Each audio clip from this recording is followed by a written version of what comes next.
Mantan aktivis 98 dan pendiri Forkot ini memutuskan untuk masuk dan berjuang bersama Partai PDI Perjuangan. Inilah Adian Napitupulu.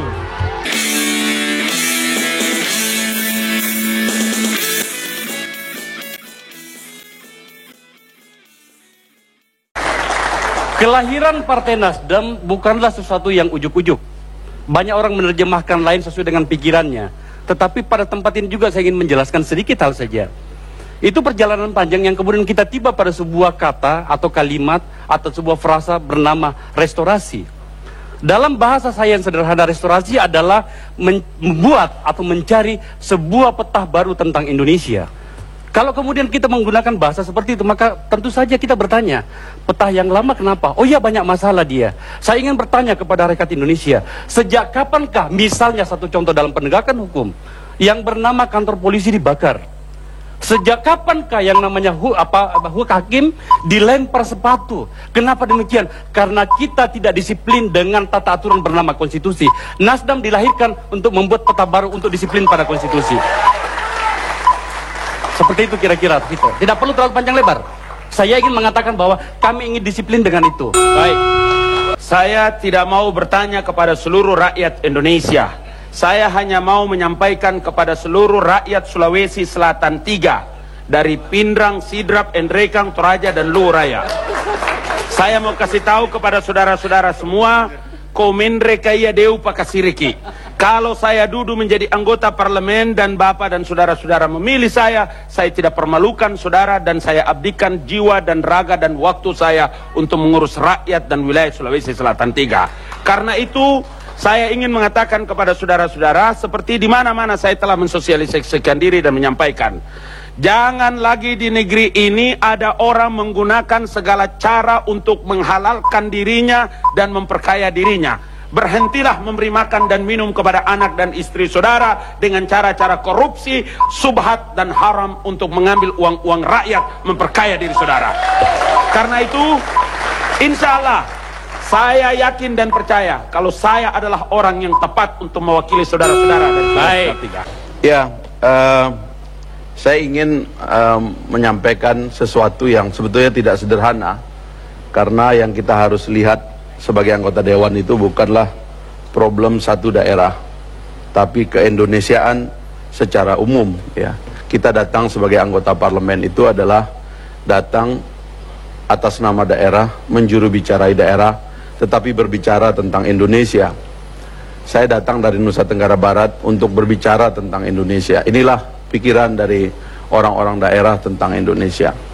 Nah, kami merasa bahwa seperti yang sering disebutkan oleh Presiden PKS Pak Anies Mata itu, kita melihat Indonesia sebagai gelombang.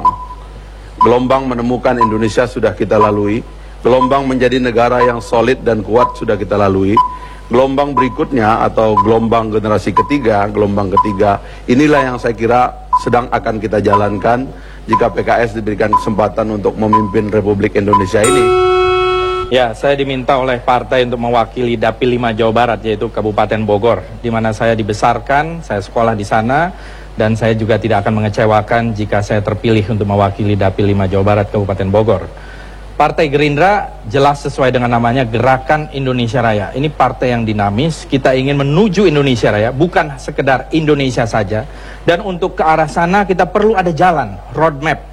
Roadmapnya itu apa? Program. Sampai sejauh ini Partai Gerindra boleh diklaim satu-satunya partai yang sudah mengeluarkan program, yaitu 6 program aksi transformasi bangsa. Dan kita juga alhamdulillah sampai sejauh ini menjadi partai yang bersih dari korupsi, dan mudah-mudahan tidak ada kader yang akan korupsi, sesuai dengan kesepakatan dan juga dari Dewan Pembina. Kalau ada yang korupsi pasti langsung kita pecat. Jadi kita ingin ada satu kejujuran, amanah, ya, sidik, fatonah, ya, sifat-sifat dari Nabi Muhammad SAW, ya, karena kita masih dalam suasana ini. Baik. Terakhir, last but not least, Adian Napitupulu, Partai Demokrasi Indonesia Perjuangan. Ya,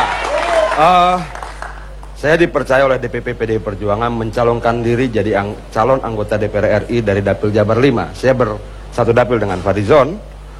Dan ketika saya jalan ke sana, ke Gunung Handiwung misalnya, saya bingung. Kenapa setelah 60 tahun lebih kita merdeka, dengan jarak yang tidak lebih dari 50 km dari pusat kekuasaan negara, di situ ada istana, di situ ada DPR RI, tapi sampai hari ini listrik saya tidak ada. Nah, maksud saya ada yang salah dengan republik ini. Ada yang salah yang harus kita perbaiki sama-sama, dan itu tidak bisa dibangun tidak di dalam kerangka ideologi.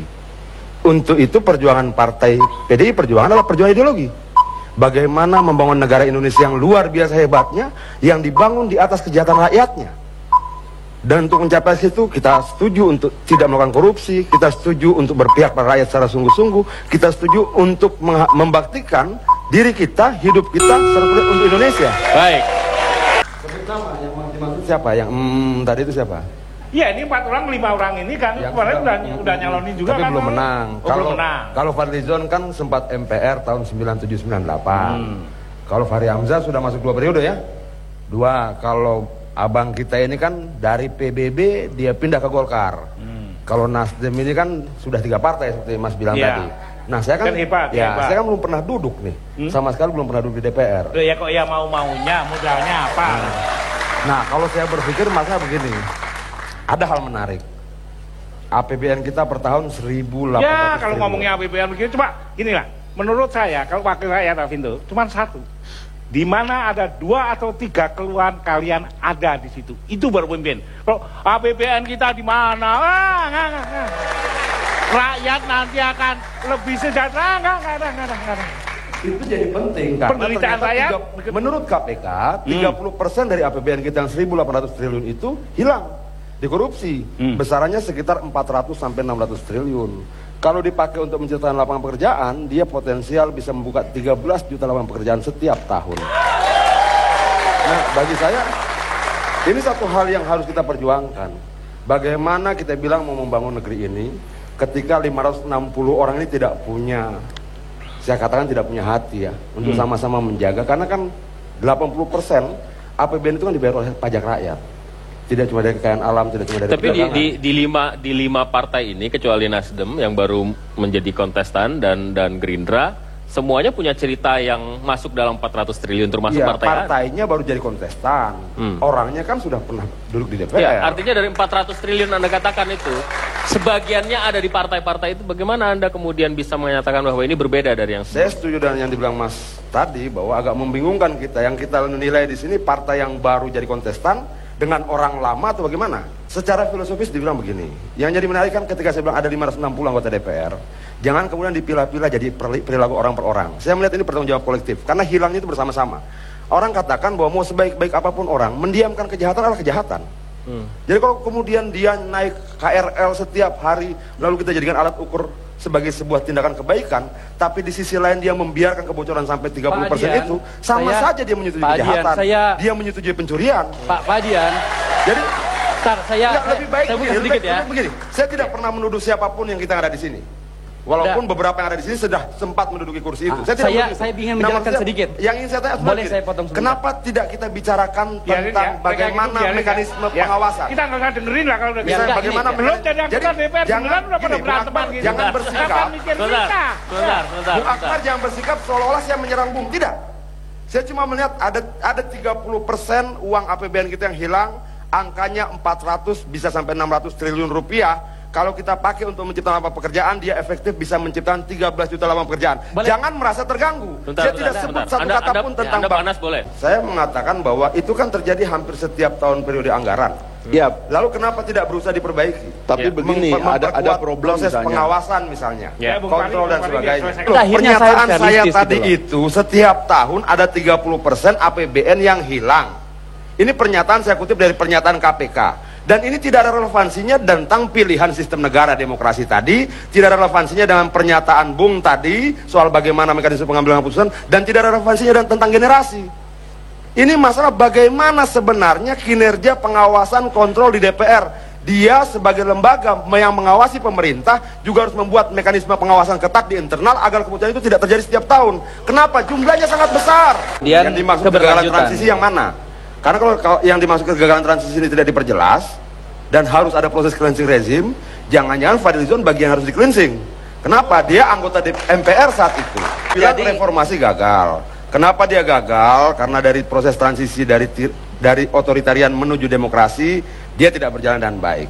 Enggak, demokrasi yang kita kenapa hadapi sekarang. Rezim otoritarian itu tidak pernah sampai hari ini dituntut pertanggungjawabannya Demokrasi terhadap begini, seluruh pelanggaran masa lalu, korupsi masa lalu, kalau kita perampasan kaitkan hak dengan petani. perdebatan Misalnya kita bagaimana? soal legislatif, Bagaimana masalah kemudian undang-undang rakyat misalnya. Jogja harusnya menuntut pertanggungjawaban Soeharto ketika kasus Gedung Ombo? Enggak begini ya.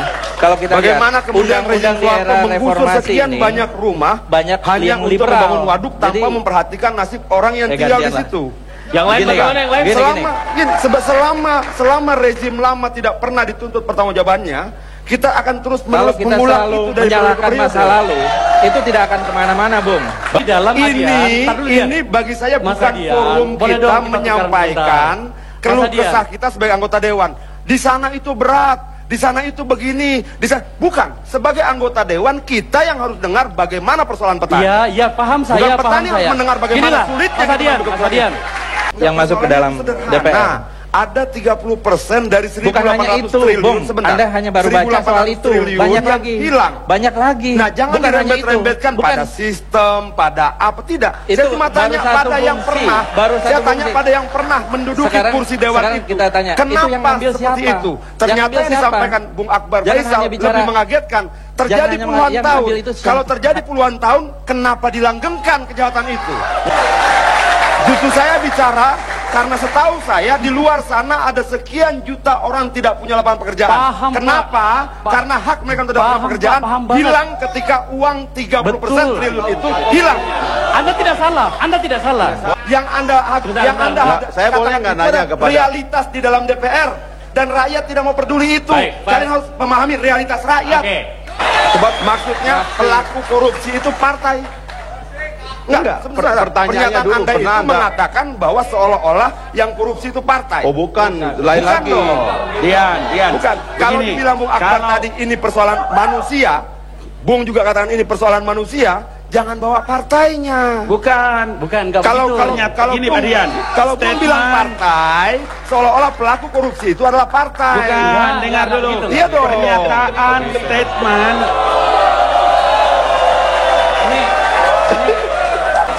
Saya tidak bicara oknum, saya tidak bicara partai, saya tidak bicara generasi. Saya tidak bicara apa-apa. Yang saya tanyakan kenapa selama sekian tahun selalu terjadi kebocoran terus-menerus 30%. Hanya itu, sederhana pertanyaannya. Dian. Kenapa saya tanya?